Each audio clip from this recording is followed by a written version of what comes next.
하나님의 말씀은 누가복음 22장 31절로 38절까지 말씀입니다. 저와 한 절씩 교독하시겠습니다. 시몬아 시몬아 보라 사탄이 너희를 밀 까부르듯 하려고 요구하였으나 그러나 내가 너를 위하여 내 믿음이 떨어지지 않기를 기도하였노니 너는 돌이킨 후에 내 형제를 굳게 하라. 그가 말하되 주여 내가 주와 함께 오게도 죽는 데에도 가기를 각오하였나이다. 일세 베드로야 내가 네게 말하노니 너는 나 가기 전에 내가 세 번을 가고 있느니라 하시니라. 그들에게 이르시되 내가 너희를 전대와 배낭과 신발도 없이 보내었을 때에 부족한 것이 있더냐 이르되 없었나이다. 일세 이제는 전대에 있는 자는 가질 것이요 가난한 곳 위하여 검 없는 자도 그것을 받았으리라.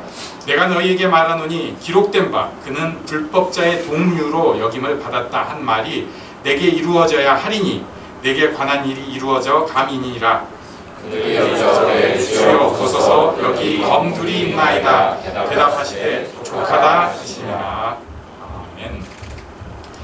오늘 31절에 보니까요, 시몬아 시몬아 이렇게 두 번을 부르고 계십니다. 이것은 그냥 부르신 것이 아니라 지금 아주 중요하다. 잘 들어 시몬, 뭐 이런 뜻입니다. 베드로에 대해서 옛날 이름을 부르셨어요. 이것도 어떤 의미가 있는 것 같습니다. 시몬아 시몬아 하고 부르신 다음에 그리고 보니까 보라 사탄이 너희를 밀가부르듯 하려고 요구했다. 사탄이 아주 강력하게 적대적으로 요구를 한 것이 있습니다. 이 밀가부르듯 하겠다는 것은 추수한 다음에 탈곡하는 과정입니다. 요새 자주 쓰는 말 탈탈 털린다가 여기서 나온 말입니다. 그러니까 사탄이 너를 아주 탈탈 털려고 요구했다 그랬는데 32절 보니까 예수님께서 어떻게 하셨나 우리 한번 같이 읽겠습니다. 32절 시작. 그러나 내가 너를 위하여 내 믿음이 떨어지지 않기를 기도하였노니 너는 돌이킨 후에 내 형제를 굳게 하라. 아멘. 저는 이런 때 이런 말씀을 기도합니다. 그러나 내가 거절하였노니 라든가, 그러니까 사탄이 지금 밀가루 뿌르듯 하려고 탈탈 털려고 요구했으면은 그러나 그런 일이 너에게 있지 않기를 내가 요구하였노니 이렇게 말씀하시면 좋겠는데, 그러나 내가 너를 위하여 내 믿음이 떨어지지 않기를 기도하였노니 이게 무슨 뜻이냐면 탈탈 털리는 일은 있을 거라는 소리. 아, 그거 참 우리 예수님 이럴 때 조금 섭섭합니다. 왜 그러실까? 탈탈 털겠습니다 하니까 안 돼! 이래 주셔야지 사랑하는 거 아니에요? 근데 안 돼가 아니라 믿음이 떨어지지 않아야지. 딴 얘기 같은. 이것은 우리를 인도하시는 하나님의 모습을 보여준다고 볼 수 있습니다. 네가 혹시 실패했어도 네 믿음은 끝난 것이 아니다. 너가 혹시 많이 넘어졌어도 너는 넘어졌다가 일어나서 더 강한 리더가 될 것이다. 이 말씀을 해주시는 거예요. 자, 여기에서 우리가 세 가지를 볼 수가 있는데요. 하나는 넘어지는 사건이 반드시 있습니다. 탈탈 털리는 사건이 있습니다. 그리고 그 다음에 중요한 사건은 거기서 돌이키는 거예요. 그 다음에 형제를 굳게 하게 되어 있습니다. 이것이 이렇게 패턴이 꼭 있어요. 딱 세워줍니다. 한 번 넘어졌다가 그리고 돌이키고 그 다음에 형제를 굳게 하는 것입니다. 이것은 신앙생활의 거의 공식과 같습니다. 넘어짐이 아주 심한 사람, 이 사람은 이렇게 생각하셔도 됩니다. 크게 쓰임받을 사람. 그리고 또 돌이킴이 강력한 사람, 이 사람도 좀 더 크게 쓰임받을 확률이 높습니다. 형제를 굳게 하기에 더 크게 쓰임받을 수 있습니다. 자, 그런데 꼭 이것은 드라마틱한 것만 얘기하지 않아요. 보면은 이렇게 뭐 나와서 간증하시는 분들은 아주 드라마틱한 얘기를 해요. 뭘 해먹고 뭘 죽이고 막 뭐 감옥에 가고 이렇게 하는데, 그런 어떤 자극적인 그것뿐만이 아니라 영적인 어떤 그 흐름이 있습니다. 내가 진짜로 그 안에서 탈탈탈 털리는 사람이 있고 탈탈 털리는 사람이 있는 것 같아요. 여기서 아주 탈탈탈 털린 사람이 오늘 베드로입니다. 그리고 또 아주 유명한 사람이 바울입니다. 완전히 탈탈 털렸던 사람. 그래서 이 사람이 바울이 유명한 고백을 하잖아요. 15절 말씀, 디모데전서 1장 15절이죠. 16절까지 한번 쭉 읽어보겠습니다. 시작. 이보다 모든 사람이 받을 만한 이 말이요 그리스도 예수께서 죄인을 구원하시려고 세상에 임하셨다 하였도다. 죄인 중에 내가 괴수니라. 그러나 내가 긍휼을 입은 까닭은 예수 그리스도께서 내게 먼저 일체 오래 참으심을 보이사 후에 주를 믿어 영생 얻는 자들에게 본이 되게 하려 하심이라. 아멘. 이 사람은 과장법이 아니라 실제로 이렇게 생각합니다. 죄인 중에 내가 괴수다. 그리고 내가 그 가운데서 은혜를 받은 까닭은 예수님께서 이런 사람한테도, 괴수한테도 꼭 참으시고, 그리고 나중에 거기서 돌이키는 사람들한테 본이 되게 하려고 나를 살려주신 것이다. 사실 나는 괴수 속에 살아가 마땅한 사람인데도 예수님의 참으심, 그리고 돌이키심, 그래서 다른 사람에게 본이 되게 하시려고 나를 살려주신 것이다. 그래서 로마서에서 유명한 말씀, 내가 빚진 자라고 하는 그 덕에 내가 살았다고, 이런 얘기까지 합니다. 심하게 넘어진, 사실 예수 믿는 사람들을 잡아 가두고 죽게 이르게 한 사람이거든요. 우리는 그 정도는 안 하잖아요. 그리고 그만큼 또 강력하게 회심의 사건이 있었고, 그리고 나서 형제를 굳게 하기에 아주 귀하게 쓰임 받은 사람이 바울입니다. 또 베드로입니다. 예수님께서 이렇게 베드로에게 찬찬히 설명을 해주신 거죠. 너는 이런 상황이지만 내가 이렇게 기도한다. 너는 돌이킨 후에 내 형제를 굳게 하거라 라고 얘기를 했어요. 그랬더니 베드로가 딱 대뜸 뭐라고 하냐면 33절에 그가 말하되 주여 내가 주와 함께 오게도 죽는 데도 가기를 각오하였나이다. 베드로의 이 고백은 그냥 얘기가 아니라 자기 심령의 진짜 고백이었을 것입니다. 정말 지금 여러 가지 위기 상황, 긴장된 상황이라는 것은 거기 있으면 누구나 알고 있어요. 하지만 그때 나는 예수님 편에 딱 서서 감옥까지라도 어쩌면 죽는 그 상황이라도 난 예수님 따라가겠습니다. 이렇게 자기 속마음이 그랬어요. 그랬는데도 불구하고 상황이 미끄러지니까 자기가 그것을 배신했을 때 베드로의 마음이 어땠을 것 같아요? 우리가 사랑하는 사람을 대놓고 배신하는 경우가 있을까요? 거의 없습니다. 그런데 간혹 조금 비슷한 유형의 일이 있을 때 집에서 우리가 하는 게 있어요. 이불킥. 내가 그거 왜 그랬을까? 그건 아닌데. 베드로는 지금 자기 마음으로 내 주인, 내 선생님, 내 리더, 내 랍비, 이분 위해서 난 죽을 거야, 난 감옥까지 갈 거야 했는데 거기서 나 그 사람 몰라 이렇게 얘기를 한 거예요. 베드로는 정말 죽고 싶은 심정이었을 것입니다. 그래도 베드로가 이런 말을 하는데도 예수님께서는 베드로를 위로하시려고, 저는 이거 위로하시려고 하신 말씀이라고 봅니다. 34절에 이 말씀을 하셔요. 이르시되 베드로야 내가 네게 말하노니 오늘 다 굴기 전에 네가 3번 나를 모른다고 부인하시니라. 지금 이 말씀이 베드로에게는 들리지 않았을 것입니다. 무슨 말도 안 되는 말씀을 자꾸 하실까? 그런데 이 말씀이 나중에 정말 죽고 싶을 때, 정신이 하나도 없었을 때, 예수님 십자가에 죽으시고 기도할 때, 그리고 예수님 부활하시고 마가 다락방에서 기도할 때마다 그 마음속에 막 점여서 울렸을 거예요. 나는 내 혈기로 예수님 사랑한다고 소리 지르고 따라간다고 끝까지 간다고 했는데 나는 나도 모르게 배신한 사람이었지만 예수님께서는 그 모든 상황을 아시고도 나를 사랑하시고 나를 리더로 계획해 주셨구나. 내가 무엇을 하여야 이것을 보답할까? 내 생명을 어떻게 하나님 앞에 정말 기쁨으로 드릴까? 나중에 이해할 수 있었을 것입니다. 자, 그리고 나서 예수님께서 제자들에게 말씀을 하십니다. 우리 한번 35절을 같이 읽어보겠습니다. 시작. 그들에게 이르시되 내가 너희를 전대와 배낭과 신발도 없이 보내었을 때 부족한 것이 있더냐 이르되 없었나이다. 전에 예수님께서 전도 여행을 보내신 적이 있어요. 누가복음 10장 3절 4절인데요. 내가 너희를 보내며 어린 양을 이리 가운데 보낸것 같도다 한 다음에 전대, 이건 돈, 배낭, 신발, 여행할 때 반드시 필요한 것인데 이거 가지지 말아라. 그리고 전도하기에 힘써라. 이렇게 보내셨어요. 그런데 그때 니네가 이런 거 가지지 않고 갔었는데 너네가 부족함이 있었니? 제자들이 없었습니다.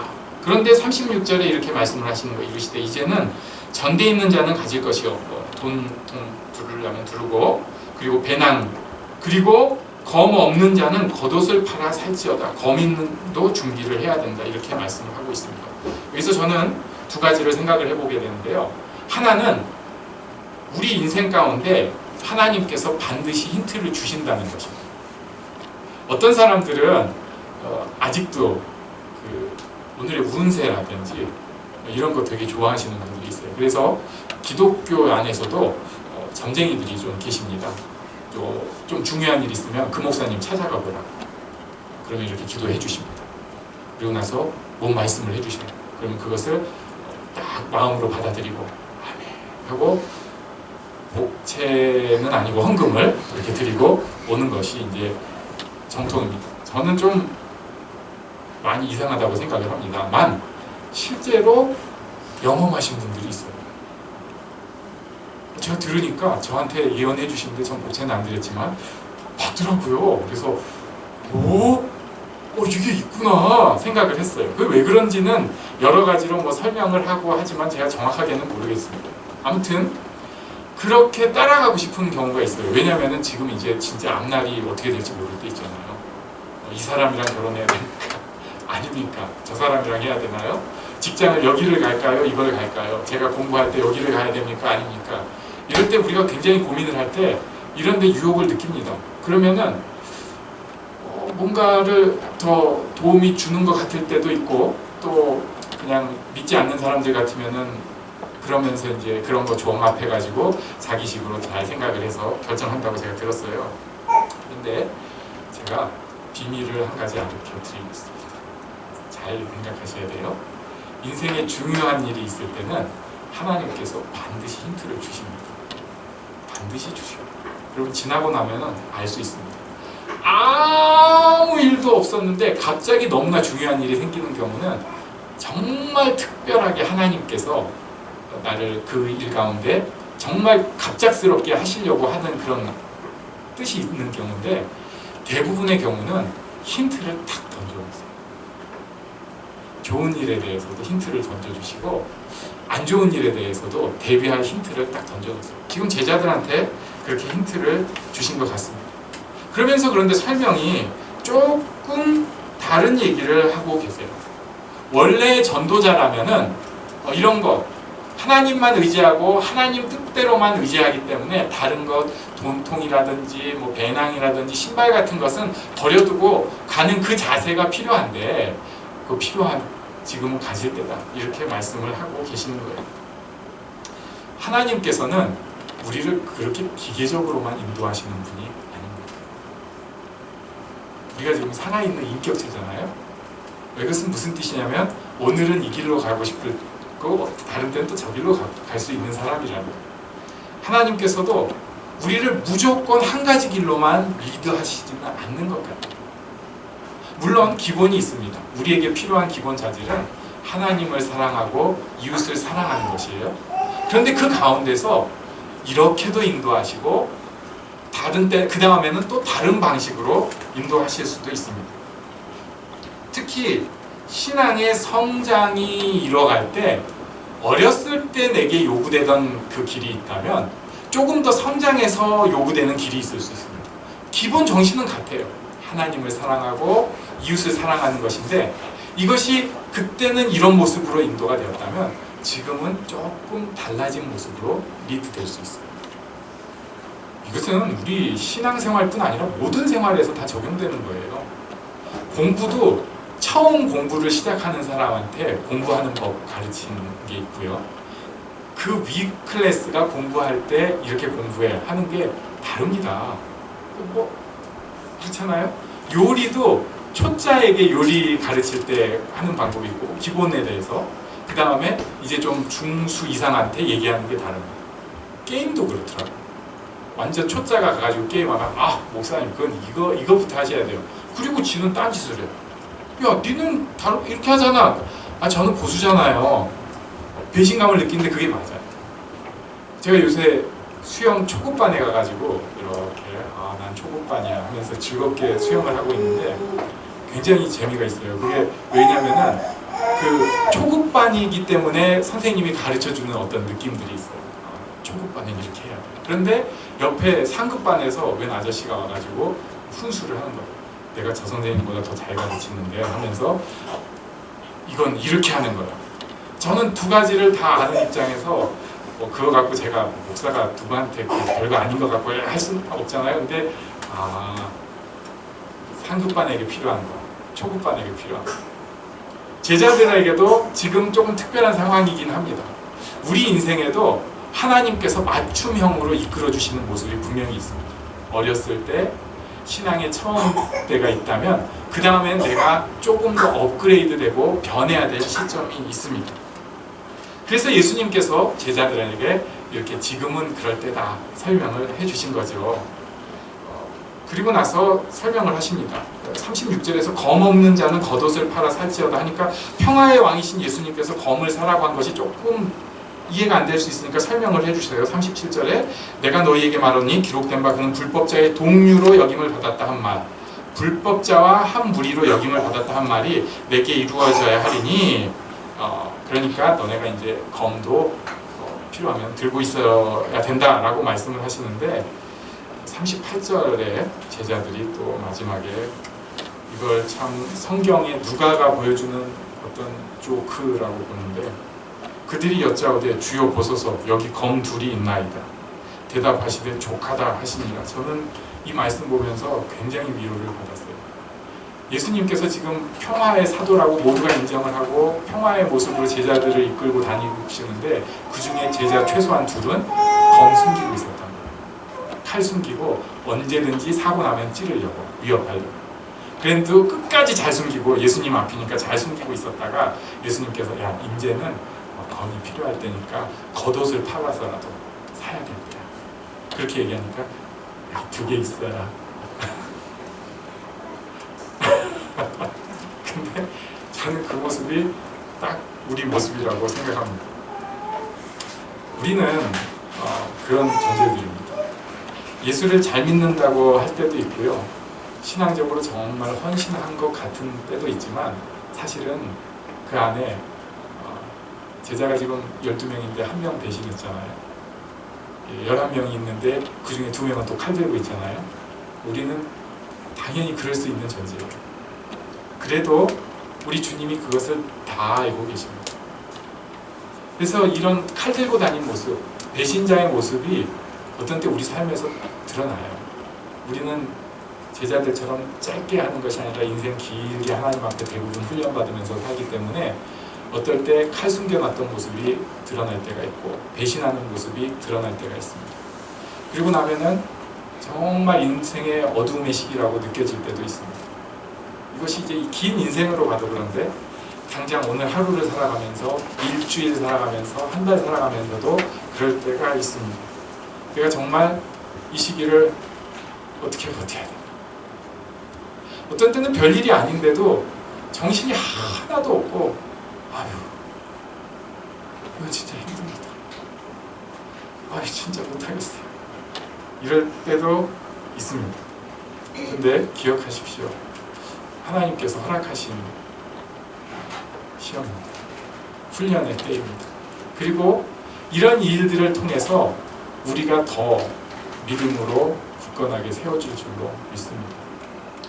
하나님께서 주시는 훈련의 때는 우리에게 계속 있어요. 그리고 우리는 로봇이 아니기 때문에 기계가 아니기 때문에 하나님 앞에서 이것을 훈련으로 이기고 싸우고 영적으로 씨름할 수가 있고 또 한 가지 방법은 도망가 버리는 방법도 있습니다. 영적으로. 어떨 때는 도망가 버리고 싶을 때가 있어요. 제가 예전에 이제 좀 창피한 얘기인데 생각했던 방법이 있습니다. 좀 오래 전에 교회에서 굉장히 불미스러운 사태가 벌어졌어요. 뭐 서로 막 거의 욕설이 오고 가고 그 축에 저도 끼어 있었어요. 야, 이게 힘들잖아요. 저는 그런 사람 아니라고 생각했거든요. 저만 착각한 거죠. 근데 딱 집에 오니까 되게 힘이 드는 거예요. 이럴 때 뭐를 해야 될까? 뭐를 해야 될까요? 그럴 때 자야 된다. 누구 정답 말씀하셨어요. 자야 된다. 자는 거 좋아요. 그리고 또 한 가지 방법은 제가 그 기도 모임에 가가지고 기도하러 간 적도 있었어요. 그런데 또 한 가지 방법은 영화를 보러 가는 것입니다. 이 자극적인 영화를 보면요, 그 멘탈이 털렸던 게 완전히 회복되는 건 아니지만 조금 위로되는 것 같아요. 그러니까 일단 거기에 막 집중해가지고 정신이 없던 게 좀 사라져요. 그리고 딴 세상도 있구나 이러면서 이렇게 심기일전이 되더라고요. 목사가 이상한 거 알아채드리는데 그래가지고 이거 괜찮은 방식인데, 그런데 그때 제가 그때 유행했던 그 복음성가가 있었어요. 내가 쓰러진 그곳에서 주는 너를 뭐 다시 부른다 뭐 이런 게 있었어요. 그래가지고 그게 계속 하필 그 부분이 계속 이렇게 그 머리에서 도는 곡이에요. 그래서 나는 극장 갔다 와가지고 그래 기도하고 이겨야지 했는데 머릿속에서 돌기 시작하면서 그때 그래도 하나님께서 큰 깨달음을 주신 것이 있었어요. 그건 뭐냐면은 부딪혔을 때 내가 겉보기는 똑같아요. 사람들이 볼 때는. 그런데 내 내면으로 그것을 영적으로 정말 이겨내고 때로는 잠까지 자고 쉬어가면서 그래도 영적으로 이겨내는 방법이 있고, 용서하고 사랑하고 씨름하고, 그렇지 않으면 덮어놓고 외면해버리는 방법이 있어요. 그런데 덮어놓고 외면하잖아요. 그러면은 다른 방식을 가지고 반드시 다시 옵니다. 네. 사랑의 훈련이 있어요. 또 배신에 대한 훈련도 있습니다. 이건 모두가 겪게 되는 훈련이에요. 이건 누구나 겪게 돼 있어요. 그리고 내가 순종을 해야 되는가 훈련이 있고요. 어떨 때는 지금 세상에서 제일 큰 우상이 돈이기 때문에 재정적인 돈의 훈련도 있을 수가 있습니다. 가끔은 도망가 버리고 싶을 때가 있어요. 그런데요, 도망가면은 반드시 거기서부터 다시 시작해요. 그리고 조금 더 힘들 수 있어요.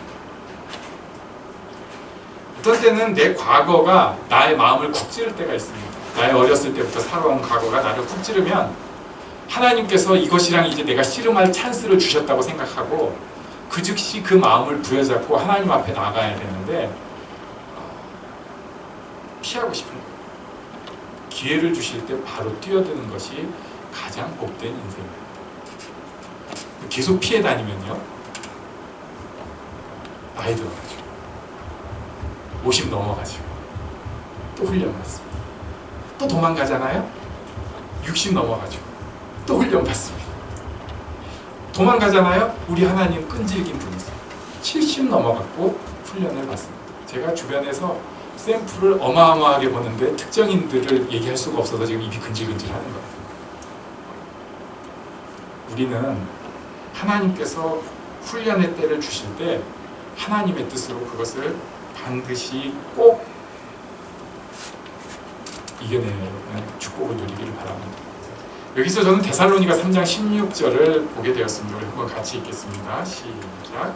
평강의 주께서 친히 때마다 일마다 너희에게 평강을 주시고 주께서 너희 모든 사람과 함께 하시기를 원하노라. 아멘.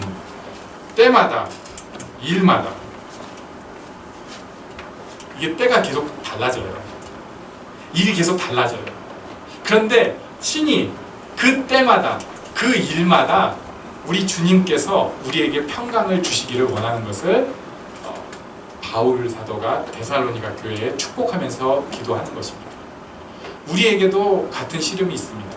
어떤 때는 이런 시름이 있고 어떤 때는 이런 일이 있고 그 때마다 그 일마다 평강의 하나님께서 우리와 임재하셔서 그 크고 작은 시름 가운데 우리가 꼭 멋지게 승리는 못하더라도 하나님 안에서 꼭 씨름해내는 이런 축복을 누리기를 원합니다. 그래서 우리 부르신 교회는 모두가 성장하는 예배 공동체로 커가기를 원합니다. 함께 일어나서 잠시 기도하는 시간을 갖도록 하겠습니다.